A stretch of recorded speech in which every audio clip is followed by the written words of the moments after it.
Assalamualaikum warahmatullahi wabarakatuh. Kembali lagi di channel Berita Mistis. Untuk kisah kali ini ada sebuah cerita dari tulisannya Deoseta. Sebuah kisah yang akan saya bawakan, kisah yang berjudul Desa Tumbal. Dan sebelum kita lanjut ke ceritanya, tekan dulu tombol like video ini dan jangan lupa tekan juga tombol subscribe channel ini. Nyalakan juga lonceng notifikasinya agar tidak ketinggalan cerita-cerita lainnya dari channel ini. Dan buat teman-teman yang pengen membaca langsung ceritanya, nanti silahkan saja kunjungi linknya yang nanti akan saya sertakan di kolom deskripsi. Dan seperti apa untuk kisah kali ini? Langsung saja kita masuk ke ceritanya.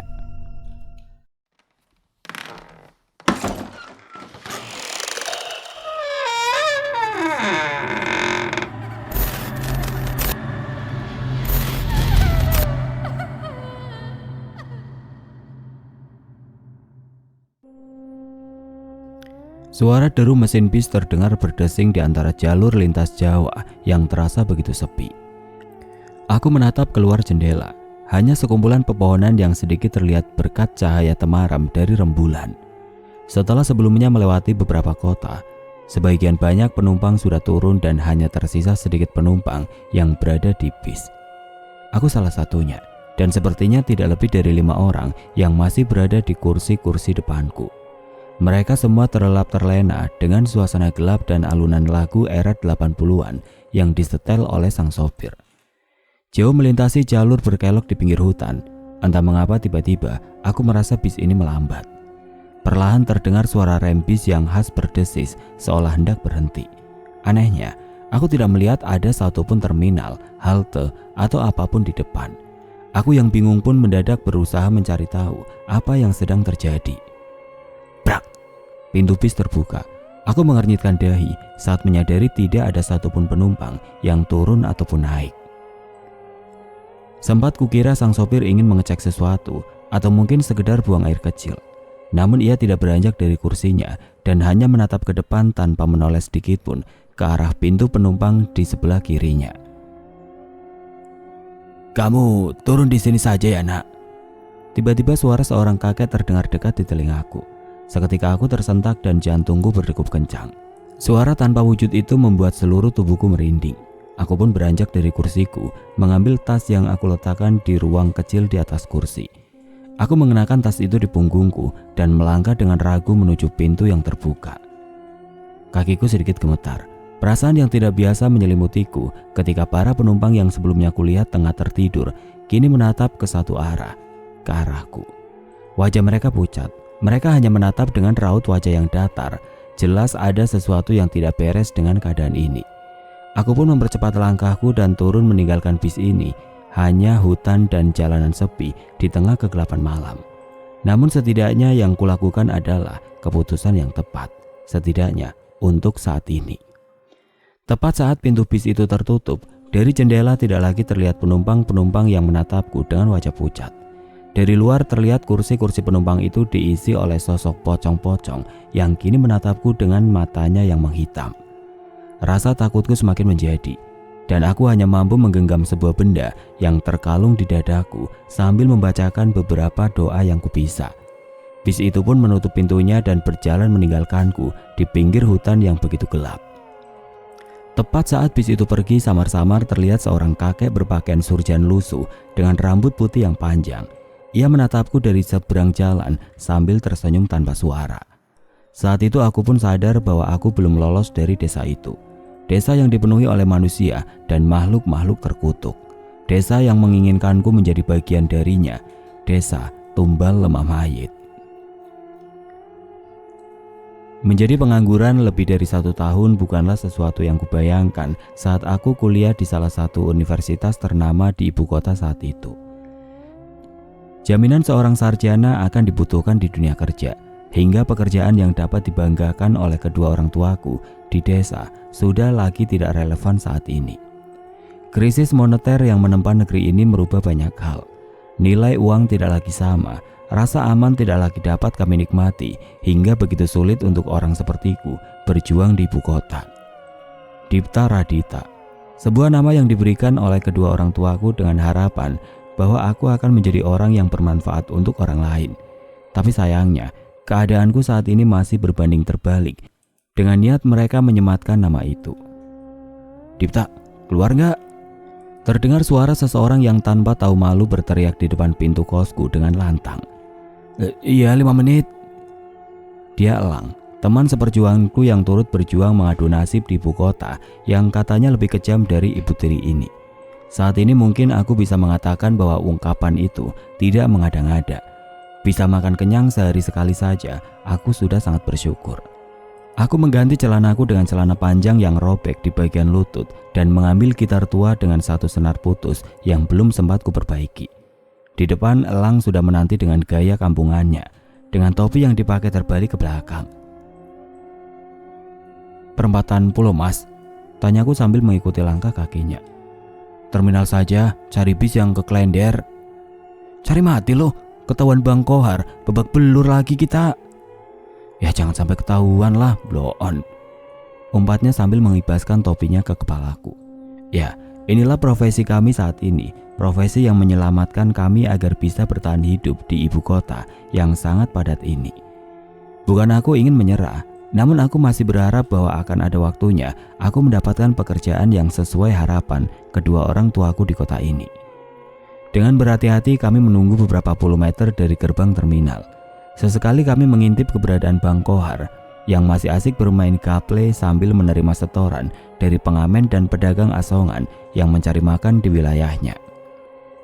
Sebuah bis Metro Mini bernomor 042 terlihat keluar dari terminal. Elang mengintip dari jauh dan memastikan tidak ada pengamen yang sudah lebih dulu menaiki bis itu.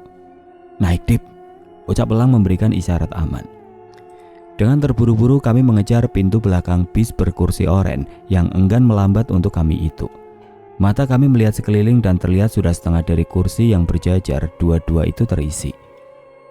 "Berita hangat, 49 narapidana kabur dari lapas, 5 ditangkap, 44 masih kabur. Siap-siap, pemilu dengan 48 pandui politik. Ini jumlah napi sama panduinya janjian apa? Silakan dibaca, 2000 saja. Harga korannya 1.400, yang 600 buat tukang korannya nabung naik haji." Suara khas sang penjual koran mengisi perjalanan lebih dulu sebelum kami. Tidak hanya memahami berita hari ini, ia bahkan menambah celotehan lucu yang berhasil membuat beberapa penumpang tersenyum-senyum kecil. "Alhamdulillah, makasih Bu, laris-laris." Beberapa penumpang penasaran dengan berita yang dijabarkan oleh tukang koran itu dan membelinya. Tapi menurutku, bisa saja ada yang membeli bukan karena beritanya, tapi karena terhibur oleh celetukan tukang koran itu. "Duluan Lang." Tukang koran itu menyapa kami sebelum turun di salah satu lampu merah. Kami membalas seadanya sambil melambaikan tangan. Saat ini giliran kami yang menemani penumpang dengan permainan gitarku dan suara lantang Elang. Dikulum-kulum lalu dikunyah-kunyah. "Assalamualaikum Tuan dan Nyonya. Dua musisi jalanan yang diimpor langsung dari pedalaman Afrika Selatan, mohon izin menemani perjalanan." Dengan luwes Elang mengambil posisi membuka penampilan kami di bis ini. Aku menyambungnya dengan suara genjrengan yang segera disambut dengan lirik lagu band padi yang dinyanyikan oleh Elang. Mungkin ada lebih dari 5 bis yang kami naiki, dan beberapa di antaranya kami harus berurusan dengan preman jalanan yang meminta jatah dari uang kami yang tidak seberapa. Bukan tidak mau melawan, namun ketimbang kami babak belur dan tidak bisa mencari uang lagi, lebih baik kami sedikit berbagi kepada mereka yang membutuhkan. Membutuhkan diberi 10-20 pukulan biar kapok maksudnya. "Sarapan dulu yuk," ajak Dipta. "Emang duit sisanya cukup? Diambil abang-abang tadi kan?" Elang melirik ke kanan ke kiri dan memasukkan tangannya ke dalam celananya. Aku geli melihat kelakuannya, namun ia menunjukkan beberapa lembar uang kertas dari zona terlarangnya. "Najis dah lu Lang, bau dah tuh duit." "Peduli setan Dip, yang penting duitnya selamat. Makan gak?" "Pakai nanya," balasku sambil merangkul Elang dan memuji ide briliannya. 2 bungkus nasi warteg Portugal atau porsi tukang gali memuaskan rasa lapar yang telah kami tahan sejak tadi pagi. Di bawah pohon rindang bertemakan seplastik es teh yang kami bagi berdua, rasa lapar kami tertuntaskan sesingkat-singkatnya. "Gila, kenyang banget gua. Warteg Mbok Yum emang mantep. Sayang gak bisa ngutang." "Gak usah ngutang juga udah murah. Kalau banyak yang ngutang terus dia bangkrut, kita yang repot." "Setuju gua sama lu." Seusai makan kami bersandar sejenak di bawah pohon sambil menunggu nasi Portugal kami tercerna dengan sempurna. Hari masih cukup panjang untuk kami mengais rezeki. Tidak hanya untuk makan, aku juga masih perlu uang untuk membayar kamar kosku yang sudah terlambat hampir 1 bulan. Tanpa kami sadari azan maghrib berkumandang saat kami sedang mengamen. Kami berhenti menyanyi dan memilih untuk menyudahi sesi di bis itu. Kantung permen kami edarkan untuk mengumpulkan receh. Tidak begitu banyak, namun saat kami menghampiri penumpang di belakang, kami terhenti. Seorang pria kurus yang sudah cukup berumur dengan rambut yang sudah memutih duduk di kursi ujung paling belakang. Ia memasukkan puluhan uang 50.000 yang digulung dengan karet ke dalam kantung permen kami. Aku dan Elang saling bertatapan mempertanyakan perbuatan bapak itu. Pak, ini benar? Iya, bawa saja. Elang terlihat tersenyum sumringah. Aku pun iya, namun di balik senyuman itu tersimpan rasa curiga kepada bapak itu. Terima kasih banyak ya Pak, semoga rezeki Bapak lancar. Kami pun turun dari bis sambil tersenyum senang. Bila dibagi berdua pun dengan uang ini, aku bisa membayar kosku untuk 1 bulan ke depan. Itu pun masih sisa. Tapi baru saja kami berjalan beberapa langkah, tiba-tiba kami terhenti saat melihat beberapa orang tengah berkumpul tidak jauh dari pandangan kami. Itu gerombolan Bang Kohar. Spontan aku dan Elang berbalik pura-pura untuk tidak melihatnya. Namun Bang Kohar tidak sebodoh itu. Lang, Dipta, sini lu, teriaknya dari jauh. Aku menoleh ke arah Elang dan tanpa berkata sepatah kata pun, kami memutuskan untuk berlari secepat mungkin menjauh dari mereka. Si anjing, kejar! Ketika kami berdua dikejar oleh gerombolan preman terminal, kami sadar kalau kami menjawab tadi kami akan diajar dan sudah pasti semua uang yang kami dapatkan tadi akan diambil olehnya. Melarikan diri adalah keputusan terbaik. Tapi Bang Kohar bukan preman biasa. Ia memiliki banyak anak buah. Dalam pelarian kami tiba-tiba beberapa preman yang sedang nongkrong di warung menghadang kami. Kami pun terjepit dan mereka menangkap kami dengan mudahnya. Satu persatu bau mentah dan sudutan rokok pun mendarat di tubuh kami. Udah tahu gak bisa kabur, dasar goblok, ucap Bang Kohar yang sudah puas mengejar kami berdua hingga babak belur. Sesuai dugaan kami, semua uang yang kami dapat dirampas dan mereka membiarkan kami berdua terbaring di sudut gang dengan wajah yang penuh dengan darah. Mataku memar hingga sulit untuk terbuka, namun aku masih bisa mendengar betapa senangnya Bang Kohar yang mendapatkan uang kami. Ia mengajak semua teman-temannya untuk mabuk-mabukan dengan uang itu. Sial, umpatku dalam hati. Aku berusaha berdiri namun tubuhku lebih setuju untuk tetap duduk dan bersandar sejenak. Elang berusaha untuk berdiri. Ia mengambil topinya yang sudah terinjak-injak itu dan membersihkannya dari debu. Gua balik duluan ya Dip, ucapnya sambil melangkah dengan lemas. Ya besok ngamen lagi. Lihat besok kalau kuat, sama cari alat musik pengganti buat gitar lu juga tuh, balasnya sambil menoleh ke arah gitarku yang sudah pecah. Buah perlakuan Bang Kohar dan anak buahnya. Aku hanya menghela nafas melihat gitarku dan berusaha untuk berdiri. Babak belur seperti ini sudah biasa bagi kami. Selama masih bisa berjalan, kami hanya bisa menahan rasa sakit kami dan menganggap kejadian ini tidak pernah terjadi. Elang pergi, namun aku masih memilih untuk tetap terduduk di sudut gang itu. Sudut ini semakin gelap saat malam menyelimuti langit. Saat itu, aku meratapi keadaanku yang begitu menyedihkan. Bahkan, menjadi seorang pengamen pun aku tidak bisa. Sehina itukah takdir yang Tuhan berikan padaku. Entah berapa lama aku melamun, tiba-tiba aku tersadar dengan tetesan hujan yang jatuh di wajahku.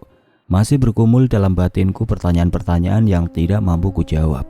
Apakah mungkin ini saatnya aku menyerah dan kembali membawa rasa malu ke kampung kedua orang tuaku? Saat aku melangkah kembali ke jalan, suasana mulai sepi. Tidak ada orang yang melintas dan suara kendaraan yang lalu lalang pun tidak sebanyak biasanya. Namun mataku terpancing pada sosok seseorang yang berdiri menggunakan payung dan menatap ke arahku di tengah hujan yang mulai deras. Wajahnya tidak asing. Saat aku mendekat, aku menyadari bahwa dia adalah sosok pria tua yang memberikan kami segulung uang di bis. Aku berjalan melintasinya sambil sedikit merunduk. Namun aku sadar wajahnya menoleh mengikutiku. Kalian tidak sepantasnya diperlakukan seperti itu, ucap bapak tua tadi. Aku menghela nafas mendengar ucapan itu. Ya bagaimana lagi Pak, namanya juga orang kecil. Aku ingin melanjutkan langkahku untuk segera pulang, namun sebelum itu bapak tua tadi menyodorkan sesuatu kepadaku. Segulung uang yang diikat dengan karet. Jumlahnya tidak jauh berbeda dengan yang kami terima tadi. Apa ini Pak? Bapak itu tidak menjawab dan hanya menyodorkan uang itu padaku. Jelas ia meminta aku untuk mengambilnya, namun saat itu aku merasakan sesuatu yang aneh. Entah mengapa aku tidak bisa menjelaskan perasaan itu. Berbagai rencana terlintas di pikiranku saat melihat uang itu. Namun sepertinya uang itu adalah jalanku untuk menyerah. Aku akan melunasi tunggakan kosku dan kembali ke kampung ibu setelah ini. Aku pun meraih uang itu dan tanpa berkata sepatah kata pun, bapak tua itu berpaling dan meninggalkanku di tengah hujan yang deras. Kampungku terletak di salah satu kota terujung di Jawa Timur. Membutuhkan waktu sehari semalam untuk sampai ke sana dengan bis antar kota yang kunaiki. Setidaknya aku memiliki sedikit waktu untuk memikirkan bagaimana aku menjelaskan keadaanku selama ini di ibu kota pada kedua orang tuaku. Setelah melunasi tunggakan kosku tadi, aku sempat mampir ke rumah Elang dan menceritakan tentang uang yang kudapat. Sama sepertiku, ia juga merasa aneh dengan bapak tua yang begitu dermawan memberikan uang itu pada kami begitu saja. Walau begitu, Elang tetap menerimanya dan mengantarkan keberangkatanku. Entah berapa lama lagi, namun aku sudah berjanji akan berusaha menyempatkan diri dan mampir menemuinya. Istirahat makan malam 30 menit. Seorang kondektur berteriak mengumumkan alasan berhentinya bis yang kunaiki di rumah makan. Aku pun turun sambil membawa satu-satunya tas bawaanku untuk mengisi perutku sejenak. Sudah ada menu sederhana yang disediakan oleh PO bus tersebut untuk setiap penumpangnya. 30 menit terasa begitu singkat. Saat kondektur mulai mengumpulkan penumpang kembali, aku segera meninggalkan meja makanku dan naik kembali ke bis. Ada sesuatu yang aneh yang kurasakan saat itu. Aku menaiki bis dan berjalan menuju kursiku yang berada di baris belakang. Sudah ada penumpang yang duduk di kursi mereka masing-masing, namun wajah mereka semua terlihat pucat. Aku juga sempat menoleh kepada sopir bis dan ia hanya menatap terpaku dengan wajah yang sama pucatnya. Aku berusaha untuk tidak memperdulikan hal itu dan kembali ke kursiku. Hari sudah malam. Hal terbaik yang bisa aku lakukan hanyalah tidur dan berharap besok aku terbangun saat sudah mendekati terminal tujuanku. Tak, tak. Di tengah tidurku aku terganggu dengan suara ketukan dari kaca jendela. Aku mencoba tetap tertidur dan mengabaikannya. Namun suara itu terus terdengar seolah enggan untuk berhenti. Tak, tak. Mau tidak mau aku pun membuka mata. Aku tersadar saat itu bis tengah berhenti dan mesin tidak menyala. Aku mengintip keluar jendela, mencoba mencari asal suara itu. Dan saat itu terlihat sebuah tulisan jari di jendela yang bawah dengan embun. Lemah mayit. Aku yang awalnya masih setengah mengantuk segera terjaga melihat tulisan itu. Sempat kukira itu adalah perbuatan orang iseng. Namun saat aku melihat ke arah lain, sesuatu yang aneh terjadi. Aku duduk seorang diri di kursi sepasang. Di sebelahku juga hanya ada seorang penumpang wanita yang duduk di dekat jendela. Aku menoleh ke arahnya dan menyadari dia bukan penumpang yang sama dengan sebelumnya. Terlihat penumpang itu tertawa-tawa kecil sambil menunduk dan menutupi wajahnya dengan rambutnya. Saat itu jantungku benar-benar berdegup kencang. Aku merinding. Ada sesuatu yang tidak wajar. Dengan menahan rasa takutku, aku sedikit berdiri mengintip keadaan penumpang lainnya. Saat itu, wajahku pucat seketika. Hampir dari setengah penumpang yang menempati bis ini tidak memiliki kepala. Aku tidak percaya dengan apa yang kulihat dan mencari keberadaan sang sopir, dan yang kutemukan adalah sosok makhluk hitam berbulu yang menguasai kursi pengemudi itu. Setan, setan! Aku mencoba berteriak. Namun suaraku tertahan di tenggorokanku. Merasa tidak mungkin berada di tempat ini lebih lama, aku pun buru-buru mengambil tasku dan meninggalkan tempat dudukku menuju pintu keluar di belakang. Pergi, aku harus pergi meninggalkan bis ini. Tidak mungkin aku terus berada di bis yang berisi makhluk seperti ini. Kakiku lemas, aku terjatuh saat menuruni bis ini. Namun tepat setelah langkah terakhirku meninggalkan bis, mesin bis itu menyala. Bis itu pergi meninggalkanku di jalan tanah yang dikelilingi hutan. Gelap, tidak ada sedikit pun penerangan yang ada di tempat ini. Hanya cahaya bulan yang sedikit membuatku mampu melihat apa yang ada di sekitarku. Pohon-pohon dan beberapa batu besar yang mungkin dijadikan sebagai penanda. Sejenak aku bingung dengan apa yang harus kulakukan.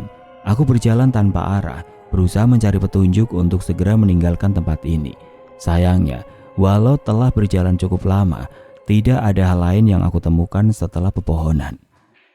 Sempat aku berpikir untuk berhenti dan menghabiskan malam di pinggir jalan dan berharap saat pagi datang ada kendaraan yang melintas. Mungkin aku bisa menumpang menuju terminal terdekat nanti. Tapi sebelum aku memutuskan, terlihat cahaya dari salah satu sisi hutan. Aku mencoba melihat dengan jelas dan secara sekilas terlihat nyala obor dari sana. Rasa penasaran membuatku memasuki hutan dan menyadari bahwa cahaya itu berasal dari sebuah desa. Aku sedikit lega melihat desa itu dan memilih untuk berjalan ke sana. Setidaknya, aku bisa sedikit lebih aman berada di sana dibanding terlantung-lantung di pinggir jalan. Ada sebuah gapura desa tua yang sudah rusak dan hanya diperbaiki seadanya. Beberapa sudut desa terpasang penerangan sederhana yang terbuat dari botol-botol kecil berisi minyak. Sepertinya, desa ini masih belum dijangkau oleh listrik. Sepi. Hampir tidak ada suara saat aku memasuki desa ini. Jelas saja ini sudah lewat tengah malam. Saat itu aku hanya memperhatikan rumah-rumah kayu sederhana yang tersebar di desa ini. Hampir setiap rumah memiliki kebun yang ditanami berbagai macam tanaman. Setelah mengamati cukup lama, aku pun mulai mendengar suara dari ayam dari salah satu kandang milik warga yang sepertinya terusik. Aku mulai berpikir sepertinya aku harus nekat mengetuk salah satu pintu rumah warga, atau aku hanya beristirahat di salah satu teras warga. Serak, serak. Ada suara mendekat. Aku buru-buru menoleh dan melihat beberapa orang mendekat dari jauh dengan membawa sebatang obor bambu. Ada 3 orang pria yang mengenakan pakaian sederhana, berkalungkan sarung dengan membawa sebuah kentongan. Dengan mudah aku menyadari bahwa mereka sedang melaksanakan ronda. Lah, masnya bukan warga sini kan? Salah seorang pemuda mendekatiku dan mencari tahu tentangku. Iya, saya Dipta mas. Tadi saya diturunin bis di pinggir hutan. Habis itu nggak sengaja ngeliat desa ini. Saya pikir daripada bermalam di pinggir hutan, mending saya kesini. Aku mencoba menjelaskan. Walah, kasihan masnya. Biar istirahat di balai desa saja, balas pemuda lainnya. Boleh mas, saya berterima kasih banget kalau boleh. Halah, jelas boleh mas. Saya Karto. 2 teman saya ini Yatmo dan Paidin. Kita anterin ke sana mas. Masih ada kopi anget juga nih, ucap seseorang yang mengaku bernama Karto itu. Balai desa tidak begitu jauh. Salah satu bangunan yang cukup besar dan mungkin satu-satunya bangunan yang dibangun penuh dengan tembok. Di dekatnya ada sebuah ruangan kecil menyerupai pos yang mungkin sering digunakan untuk istirahat mereka yang sedang ronda di malam hari. Istirahat di sini dulu saja mas. Saya buatin kopi sebentar, seru Mas Karto. Wah, gak usah repot-repot mas, saya cuma sebentar, besok langsung mau berangkat lagi. Cuma kopi kok mas, biar masnya ngangetin badan dulu, jangan sampai besok malah sakit. Benar ucapan Mas Karto. Memang sedari tadi aku menahan dingin, secangkir kopi panas pasti mampu bisa sedikit menghangatkan tubuhku. Gak usah buru-buru mas, kalau besok masih capek nginep semalam 2 malam juga gak apa-apa. Nanti tak anterin makanan, atau mampir rumahku ya ora popo, ucap Mas Yatmo. Matur nuwun loh mas, sebisanya saya nggak mau ngerepotin. Ngerepotin apa? Desa ini itu desa terpencil. Kalau kedatangan tamu, kita senang betul, tambah Mas Paidin. Kopi yang sebelumnya kutolak dengan jaim ternyata habis lebih dari 2 gelas. Beberapa perbincangan mengenai penyebab aku tiba di desa ini menjadi topik utama obrolan kami sebelum mereka meninggalkanku untuk beristirahat. Aku menoleh ke arah jam dinding dan waktu sudah menunjukkan pukul 2 dini hari. Saat itu aku memutuskan untuk tidur di tikar yang mereka sediakan dan mengenakan tas untuk menopang kepalaku. Saat itu yang terbayang di kepalaku hanyalah bis tempatku terbangun tadi. Apa yang sebenarnya tadi? Dan makhluk-makhluk apa yang berada di sana? Kemana penumpang yang lain? Cahaya matahari yang lolos dari kisi-kisi jendela berhasil menyentuh garis mataku dan membangunkanku. Aku tersadar pagi sudah hampir habis dan tidak ada seorang pun yang membangunkanku. Aku duduk dan mengamati sekitar mencoba mengingat kembali apa yang terjadi semalam. Dari luar sudah terdengar suara warga yang beraktivitas. Aku meninggalkan tikarku dan membuka pintu untuk melihat keadaan sekitar. Di meja dekat pintu sudah tersedia gelas dan termos yang masih baru bersama nasi lengkap bersama dengan lauk pauknya. Benar-benar warga desa ini. Sudah lama aku tidak merasakan keramahan seperti ini di ibu kota. Aku mencuci muka sebentar dan menikmati nasi dengan lauk oseng kacang panjang dan ikan asin. Teh yang masih hangat melengkapi pagi yang terasa sempurna untukku saat itu. "Mas Dipta sudah bangun," tegur Mas Yamto yang melintas dengan sepedanya dan berhenti sejenak. Terlihat ada beberapa ayam yang digantung di keranjang belakang sepedanya. Sepertinya itulah keseharian Mas Yamto. "Sudah Mas, terima kasih lauknya. Tadi Pak Idin yang nganterin. Santai dulu saja Mas, nanti habis nganter ayam saya mampir." "Iya Mas." Pagi itu seketika niatku untuk bergegas meninggalkan desa tertahan. Pemandangan tenangnya suasana desa dan lalu lalang warga desa yang ramah membuatku begitu nyaman. "Monggo Mas." Lamunanku terpecah dengan melintasnya seorang gadis desa di hadapanku. Ia sedikit menunduk sambil membenahi rambut poninya yang panjang. "Monggo," balasku singkat. Namun aku tidak sadar mataku sulit terlepas dari wanita yang manis dan ayu itu. Ia terlihat begitu sederhana dengan kebaya desa yang sudah jarang dikenakan oleh masyarakat zaman sekarang. Bahkan di desaku jarik dan kebaya hanya dikenakan oleh mbak-mbak yang sudah sepuh, tapi tidak di desa ini. "Asri namanya, anaknya Pak Eko, nanti kenalan saja," ucap Mas Karto yang tidak kusadari tiba-tiba sudah berada di dekatku. Enggak Mas, enggak." "Alah santai Mas, namanya anak muda." Aku benar-benar malu saat itu. Mas Karto memergokiku sedang menatap Asri tidak berkedip. Namun sepertinya Mas Karto menanggapinya dengan santai. Saat itu Mas Karto mengajakku untuk berkeliling desa. Jujur saja, sejak melihat suasana pagi desa dan bertemu Asri, aku mulai tertarik dengan suasana desa ini. Aku pun izin untuk mandi sejenak dan mengikuti kemana Mas Karto mengajakku. Tidak ada yang berubah dari desa ini dengan yang semalam kulihat. Hanya saja, cahaya matahari yang menembus dedaunan membuat hampir setiap sudut desa terlihat indah. Bangunan kayu yang semalam terasa seram justru terlihat sederhana dan nyaman. "Nyuci Bude," tegur Mas Karto pada seorang ibu yang melintas. "Iya Le." Ibu itu melihatku dan sedikit menunduk. Sepertinya arah yang ia tuju adalah arah sungai, tempat ibu-ibu mencuci pakaian dan berbersih. "Sudah ada sumur kan? Kok masih pada nyuci di sungai?" "Namanya ibu-ibu, sudah kebiasaan dari dulu. Di sungai biasanya sambil ngerumpi. Lagian belum semua warga di sini punya sumur, Mas." Aku mengangguk-ngangguk mendengar jawaban Mas Karto. Sebenarnya ada sedikit hal di desa ini yang terlihat sedikit berbeda. Hampir di setiap rumah memiliki ornamen yang sama. Ada patung Gupolo yang menghiasi gerbang rumah mereka. Beberapa ukiran di pintu-pintu rumah pun terlihat hampir serupa. Yang paling menarik perhatianku, desa ini memiliki sebuah patung yang menjadi tugu tidak jauh dari balai desa tempatku menginap. Tidak ada masjid atau tempat ibadah lain di desa ini. Sepertinya seluruh warga menganut agama kepercayaan yang sama yang aku sendiri belum mengerti. Kesimpulanku itu berdasarkan penemuan akan keberadaan beberapa tungku yang digantung di beberapa pohon di sekitar desa ini. "Mas Dipta ya?" Seseorang menyambutku saat kembali tiba di balai desa. Mas Karto memperkenalkan bahwa orang itu adalah kepala desa. Ia memperkenalkan dirinya dengan nama Pak Jumadi. "Maaf ya Pak, saya sampai merepotkan." "Enggak Mas, kami senang ada yang mampir ke desa. Jarang sekali ada yang mau mampir ke desa kami. Kata orang-orang yang datang, di sini nggak ada apa-apa," balasnya sambil tersenyum ramah. Ya, tidak ada yang salah dengan apa yang pendatang lain katakan. Hampir tidak ada nilai ekonomi yang bisa ditarik dari desa ini. Bahkan program listrik masuk desa pun belum sampai di desa ini. Tapi untukku yang sudah jenuh dan putus asa dengan kehidupan di ibu kota, tempat ini benar-benar memberi suasana yang baru. "Mas, malam nanti nginep di mana?" "Di rumah saya saja," tawar Pak Jumadi. "Mas Dipta sudah saya minta izinkan untuk menginap di rumah Mbak Yasmi, Pak," potong Mas Karto. Loh, aku belum memutuskan akan menginap atau tidak. Bisa-bisanya Mas Karto sudah mencarikanku tempat menginap. "Wah Mas, saya nggak mau ngerepotin lagi loh. Kalau bisa saya minta tumangkan ke terminal terdekat." "Nggak usah, nggak enakan Mas. santai dulu saja. Mbak Yasmin senang banget pas tahu ada yang mau menginap. Wah, iya mas. Mbak Yasmin hidup sendiri, tapi rumahnya salah satu yang paling nyaman di desa ini. Masakannya enak loh. Nginep dulu saja sebentar lagi, tambah Pak Jumadi. Apa enggak apa-apa Pak? Aku memastikan.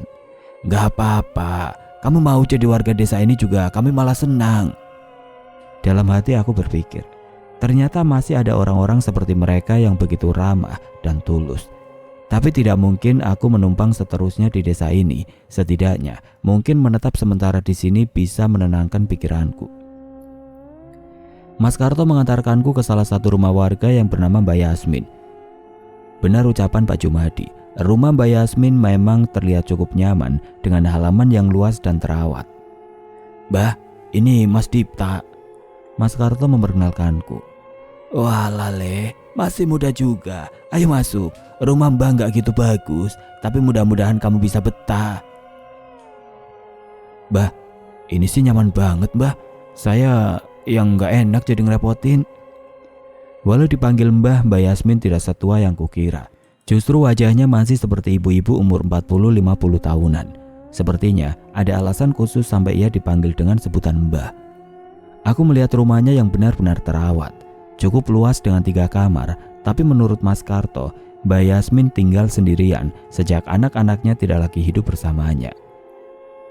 Kamarnya di sini ya, sudah Mbak beresin, dibetah-betahin ya Le. Kamar Mbak yang di ujung, kalau butuh apa-apa ngomong saja sama Mbak. Aku benar-benar berterima kasih pada Mbak Yasmin. Ia benar-benar menyambutku. Sebenarnya awalnya aku sedikit kepikiran. Biasanya kalau menginap di rumah-rumah seperti ini, ada kata-kata penutup seperti, jangan sekali-kali kamu masuk ke kamar yang ada di ujung. Plak. Ngelamun apa? Tanya Mas Karto menepuk pundakku. Enggak mas, kamarnya nyaman, besar pula. Kamar kos saya cuma setengahnya kamar ini. Ya sudah, saya tinggal dulu ya. Ingat kan, rumah saya di mana? Iya mas. Balasku sambil mencoba mengingat jalan yang ditunjukkan olehnya barusan. Mas Karto pun menitipkanku pada Mbak Yasmin. Aku mengantarkannya keluar dan sebelum dia pergi, ia mendekat dan membisikkan sesuatu padaku. Saya lupa ngasih tahu. Mas Karto menunjuk ke arah rumah depan Mbak Yasmin. Di sana terlihat ada seorang gadis yang baru saja sampai dan masuk ke rumahnya. Tanpa kusadari ekspresiku sedikit berubah melihatnya. Itu rumah Asri, ucap Mas Karto sambil sedikit tersenyum. Ternyata rumah Asri berseberangan dengan rumah Mbak Yasmin. Bahkan dari jendela kamar yang kutempati, aku bisa melihat dengan jelas keadaan rumah Asri. Walaupun cukup senang, aku tidak berani berpikir macam-macam. Aku hanya seorang pendatang di sini. Tepat setelah Mas Karto menghilang dari pandanganku, aku pun kembali ke dalam dan membantu Mbak Yasmin membereskan gelas minuman yang ia gunakan untuk menyuguhkan kami. Dibetah-betahin ya Le, Mbak tinggal sendiri di sini. Kalau ada tamu Mbak seneng banget. Nji Mbah, matur nuwun. Di sini sepertinya aku harus membiasakan menggunakan bahasa Jawaku yang sudah jarang kugunakan saat di Jakarta. Mengobrol dengan Mbak Yasmin lebih nyaman menggunakan bahasa Jawa. Seperti saat aku bercerita pada nenekku sendiri. Di sisa hari itu aku gunakan untuk menikmati sore di teras rumah. Mbah membuatkanku jamu yang berhasil membuat tubuhku hangat dan nyaman sambil menemani. Tidak ada suara azan di desa ini. Saat aku menanyakan arah kiblat ke Mbah Putri, ia tidak mengerti. Beruntung aku memperhatikan arah matahari sejak tadi hingga bisa menentukan arah kiblat. Aku tidak menyalahkannya. Di mana bumi dipijak, disitulah langit dijunjung. Namun melakukan sholat maghrib tanpa panggilan suara azan terasa cukup berbeda untukku. Sehabis menikmati singkong rebus buatan Mbah, aku menghabiskan waktu di kamar. Menurut perkataan Mbah, warga di desa tidak bergantung pada nasi. Singkong dan ubi lebih menjadi favorit mereka karena mudah didapat dan dimasak. Namun lauk pauk pendamping tetap ada. Cukup aneh ya. Tapi untuk aku yang selama ini bertahan hidup dengan makan sekali sehari, ini sudah lebih dari cukup. Sambil beristirahat, aku menikmati pemandangan dari jendela. Suara nguro-uro Mbak Yasmin terdengar merdu melengkapi malamku di desa itu. Sekilas terlihat bayangan Mbak Yasmin tengah menyisir rambutnya di teras. Sepertinya itu adalah rutinitas Mbak Yasmin di malam hari. Tanpa kusadari, aku pun tertidur lelap dengan begitu nyamannya suasana di tempat ini. Sebelum sempat tertidur, aku sempat berpikir, Sepertinya aku akan menikmati dulu hari-hariku di desa ini. Di dalam tidurku samar-samar aku mendengar suara beberapa langkah kaki di luar jendela. Sekilas aku merasa ada orang yang melintas di jalan di luar rumah ini. Terdengar suara gendang yang dipukul sekali dua kali. Dalam jeda yang cukup lama, suara gendang itu bertalu-talu membentuk sebuah irama. Hanya suara gendang dan beberapa langkah kaki. Tidurku terganggu, namun aku menikmati irama itu. Aku pun membuka mata dan mulai merasa penasaran. Siapa orang yang bermain gendang di tengah malam? Aku pun membuka daun jendela kayu yang hanya terkunci dengan ganjalan kayu kecil. Nyala api dari botol minyak yang diletakkan di depan untuk menerangi rumah mulai redup. Namun aku masih bisa melihat orang-orang yang melintas itu. Ada seorang kakek yang menggendong gendang dengan tali di lehernya. Ia memainkannya sambil berjalan dan menari. Tapi ia tidak sendiri. Ada seorang lagi menari bersamanya. Seorang perempuan mengenakan selendang dan kebaya seorang penari. Ia menari mengikuti alunan gendang itu melintasi jalanan rumah ini. Baru saja aku ingin mengagumi penampilan mereka, tapi semua itu buyar saat aku melihat dengan jelas wujud penari itu. Ia menari tanpa kepala. Hanya tabu indah seorang penari yang menari gemulai mengikuti irama gendang. Berkali-kali aku mencoba memastikan, namun aku benar-benar tidak salah. Aku merinding, namun rasa penasaranku kali ini menggebu-gebu. Aku pun meninggalkan kamar dengan senyap agar tidak mengganggu Mbak Yasmin. Dengan hati-hati aku pun membuka pintu, namun suara gendang itu sudah menjauh menuju ke salah satu arah hutan. Sepertinya itu adalah arah sungai yang dituju oleh ibu-ibu tadi. Masih gelap loh nak, istirahat lagi. Dek. Aku kaget dengan suara dari sebelahku. Aku menoleh dan melihat seorang nenek berada di teras sambil menyisir rambut putihnya yang begitu panjang. Wujudnya persis seperti bayangan yang kulihat sebelum tidur. Ternyata yang kulihat bukan Mbak Yasmin. Perasaanku aneh. Sesuatu di dalam diriku seolah mengatakan bahwa aku harus segera menjauh dari nenek itu. Nggih mbak, balasku singkat sambil kembali masuk ke dalam kamar. Pagi kembali datang. Aku mencoba memikirkan tentang apa yang kulihat semalam.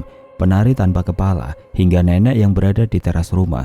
Apa itu mimpi? Tidak, aku benar-benar memastikan itu semua semalam. Kula nuwun. Suara seorang wanita memecah lamunanku di pagi itu.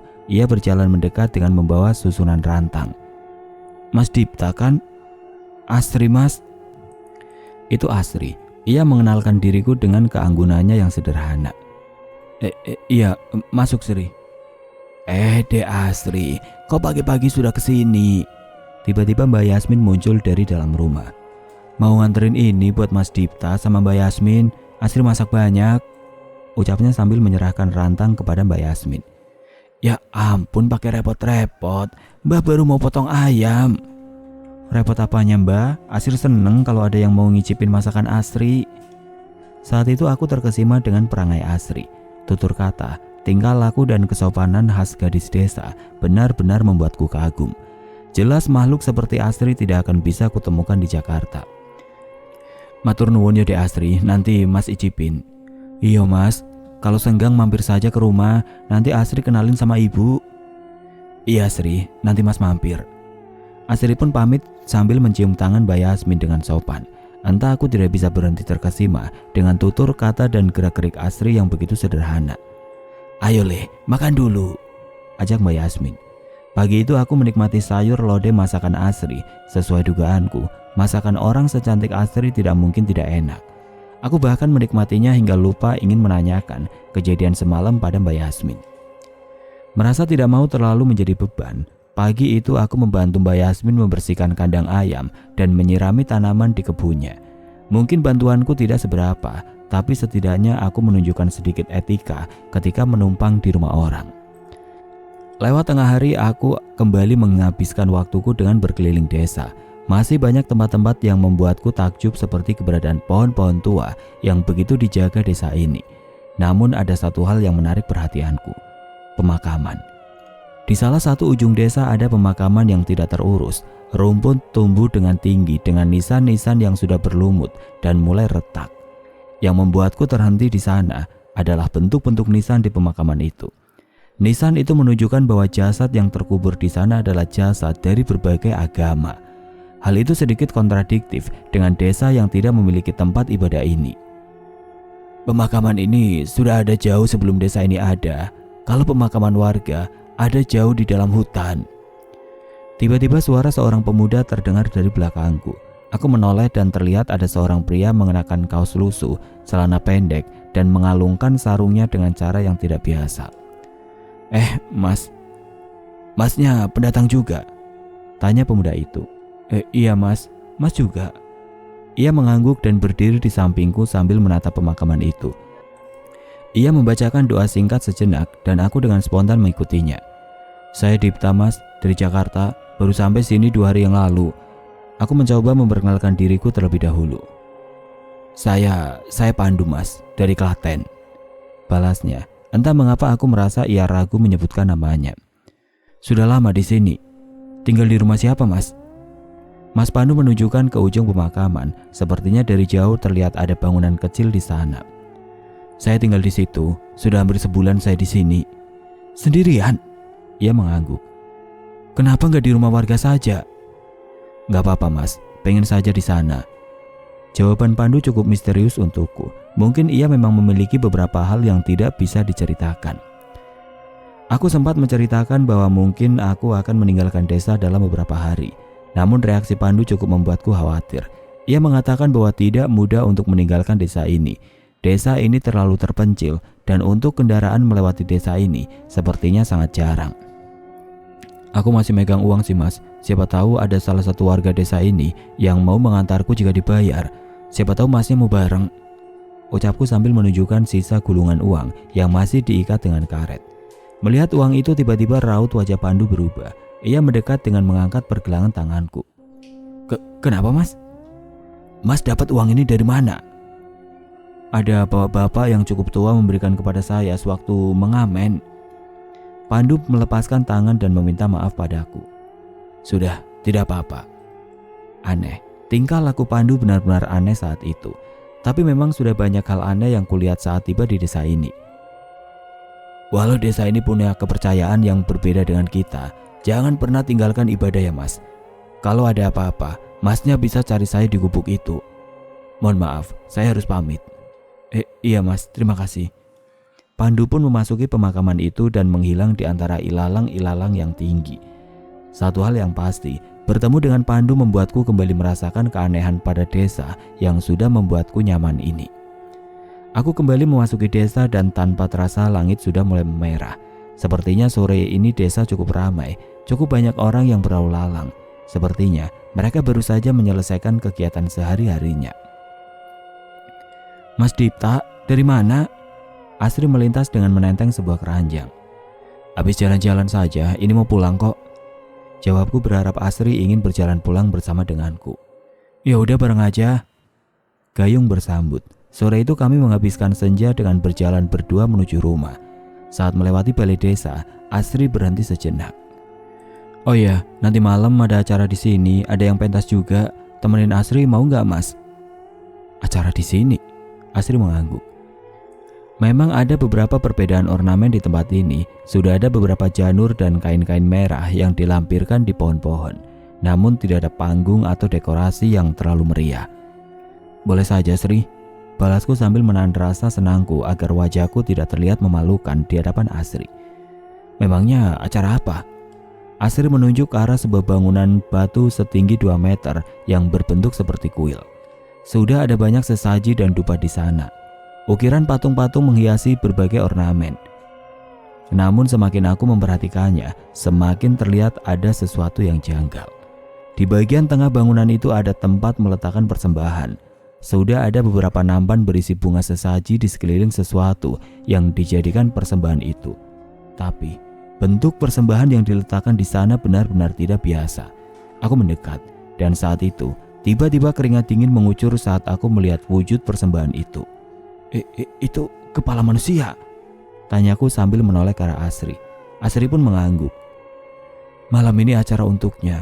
Kita akan mengantarkan dia menuju kesempurnaan. Balas Asri sambil tersenyum, seolah tidak ada yang aneh dengan keberadaan kepala manusia itu di kuil batu itu.